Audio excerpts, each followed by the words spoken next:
Hi guys, నిన్నైతే మీకు cooking video చూపిస్తాను అని చెప్పాను కదండి. ఇదిగోండి ఈ వీడియోతో మీ ముందుకు వచ్చేసాను. పచ్చిరొయ్యలు, జీడిపప్పు, కోడిగుడ్లు కర్రీ అయితే ప్రిపేర్ చేసేసాను.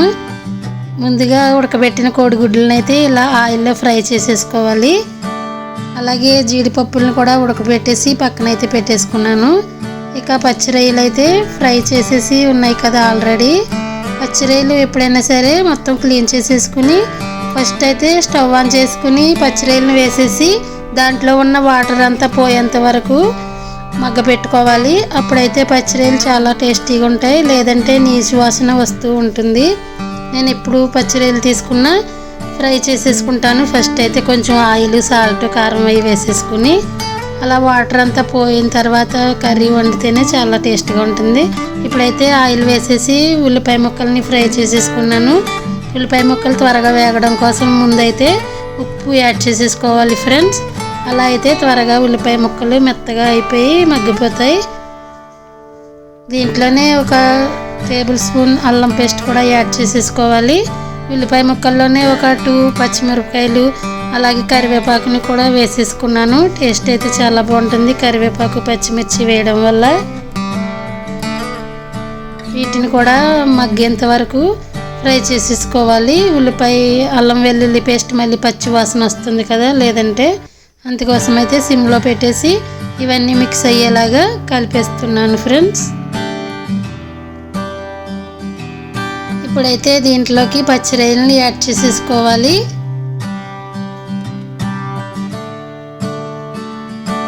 ఇవ్వండి పచ్చిరొయ్యలు కూడా యాడ్ చేసేసి ఇవి కూడా కొంచెం ఫ్రై అయ్యేంత వరకు అయితే మగ్గబెట్టాలి.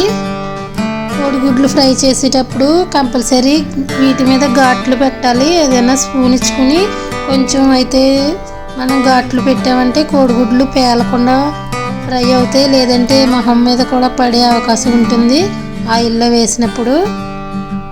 ఈ టిప్ అయితే ఎవరు మర్చిపోకుండా యూస్ చేయాలి తప్పకుండా. చిన్నప్పుడు నాకు తెలియక అలా ఫ్రై చేసేసాను, ఆయిల్ పడిపోయింది మీద. కొంచెం గుడ్లు కూడా పేలేవి, ఒక్కొక్కసారి కింద పడిపోయేవి కళాయిలోంచి బయటకు వచ్చేసి. ఇక జీడిపప్పు కూడా యాడ్ చేసేసుకున్నాను. వీటిని కూడా కొద్దిసేపు అయితే వేగనిద్దాం.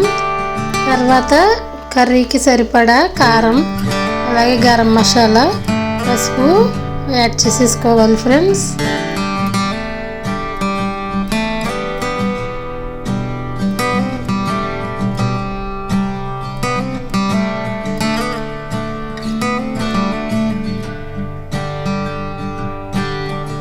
ఇప్పుడైతే గరం మసాలా యాడ్ చేస్తాను ఫ్రెండ్స్.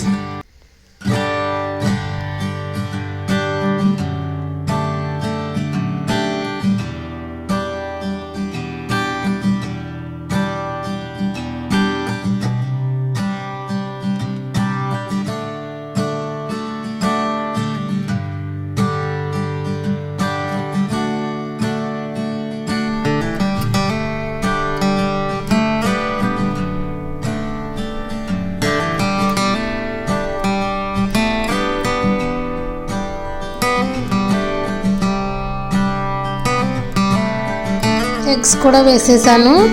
ఇవన్నీ బాగా మిక్స్ అయ్యేంత వరకు అయితే కలపాలి.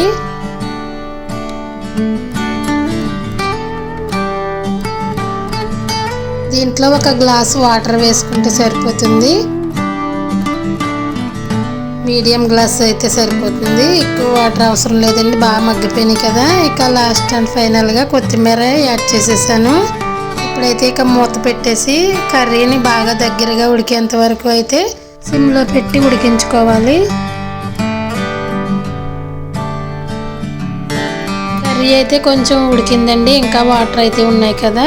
మళ్ళీ ఒకసారి మూత పెట్టేసి ఉడికిందాం. కర్రీ ఉడకడానికి ఒక 15 మినిట్స్ అయితే పట్టిందండి నాకు.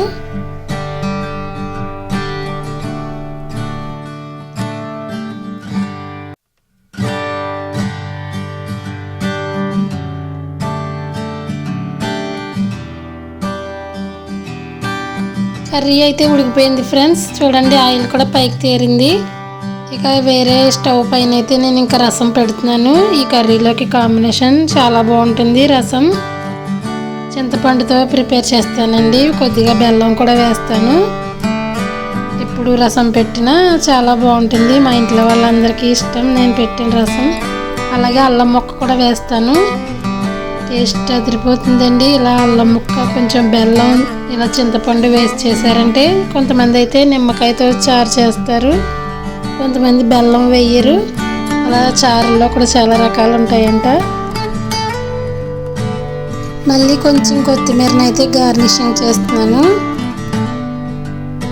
ఈ కర్రీ స్మెల్ చూస్తుంటే నాకు ఎప్పుడు భోజనం చేసేలా అనిపించేసిందండి. మసాలా కర్రీ కదా, మరి చాలా బాగుంది. అందులోకి నాన్ వెజ్ రెసిపీస్ అంటే నాకు చాలా ఇష్టం. మీకు నాలాగా నాన్ వెజ్ రెసిపీస్ అంటే ఇష్టమైనట్లయితే తప్పకుండా కామెంట్ చేయండి ఫ్రెండ్స్. రసం పెడుతున్నాను, చిన్న బాండీలో పెట్టాను, అందుకు పై వరకు వచ్చేస్తుంది మరిగేటప్పుడు. అందుకైతే నేను ఈ గరిటెని ఇలా పెట్టాను అనమాట. ఈ టిప్ అయితే అందరికీ యూస్ఫుల్ అవుతుందని చెప్తున్నానండి. గరిటె ఇలా పెట్టడం వల్ల ఏదైనా సరే పాలు కానీ ఇలా రసం చేసినప్పుడు కానీ గరిటె పెట్టడం వల్ల పైకి రాదు, ఇంకా అలా పైన పొంగుతుంది. ఇక రైస్ కూడా పెట్టేసుకున్నాను ఫ్రెండ్స్.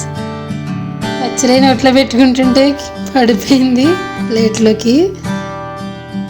టేస్ట్ అయితే చాలా బాగుంది. నేను ఏ కర్రీ చేసినా చాలా పర్ఫెక్ట్గా కుదురుతుంది.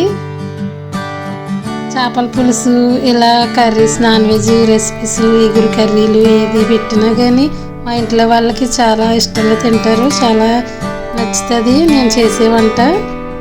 ఎగ్స్ కూడా వేసాను కదా, ఎగ్స్ కాంబినేషన్ అయితే అదిరిపోయింది. చూడండి మా ఎక్స్ప్రెషన్స్. పచ్చిమిరపకాయలు ఎక్కువైనాయి, అందుకు ఘాట్ ఎక్కువైంది. రసం కాంబినేషన్లో అయితే సరిపోయింది పర్ఫెక్ట్గా. ఇదండి వాళ్ళ వీడియో. ఈ వీడియో కానీ మీకు నచ్చినట్లయితే తప్పకుండా లైక్ చేయండి. అలాగే మీ ఫ్రెండ్స్ అండ్ ఫ్యామిలీ మెంబర్స్కి షేర్ చేయండి. ఫస్ట్ టైం కానీ మన ఛానల్ చూస్తుంటే సబ్స్క్రైబ్ చేసుకోండి. Thank you for watching. Bye friends. Next వీడియోలో కలుద్దాం. అంతవరకు చూస్తూ ఉండండి.